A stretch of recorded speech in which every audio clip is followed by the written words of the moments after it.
Huwa tankwit kbir għal ħaddiema u l-politiċi tal-futur li hawn daqshekk impunità u korruzzjoni f'pajjiżna.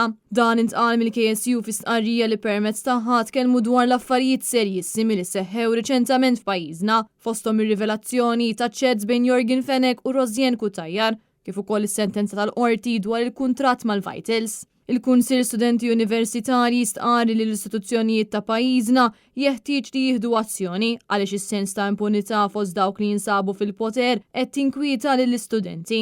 L-aġir tal-Gvern, tal-Avukat Ġenerali u tal-Pulizija huwa inaċċettabbli fil-waqt li KSU għamel appell sabiex tintrefa' r-responsabbiltà minn dawk kollha li huma responsabbli. Rigward is-sentenza tal-qorti dwar id-deal fraudolenti bejn Stewart u l-Gvern, huma saħqu li pajjiżna għadu bla tweġiba dwar min se jinżamm responsabbli fil-waqt li ħadd ma jafx impatt se jkun hemm fuq il-kwalità u l-aċċessibilità għas-servizzi tas-saħħa f'pajjiżna.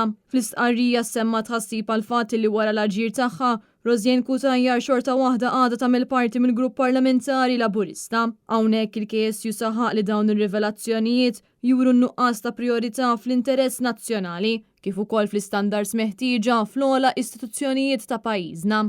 Il-KSU sostna li l-Maltin jippretendu aġir ferm aħjar mill-ogħla istituzzjonijiet ta' pajjiżna fil-waqt li għandu jintbagħat messaġġ ċaru tont lil dawk li qed jabbużaw minn dan il-poter. Fl-aħħar jiem anke l-Kamra tal-Kummerċ insistiet li dak li qed iseħħ bħalissa qed jerġa' jtappan ir-reputazzjoni ta' pajjiżna u għalhekk għandha tittieħed azzjoni immedjata u verament issir tindifa politika.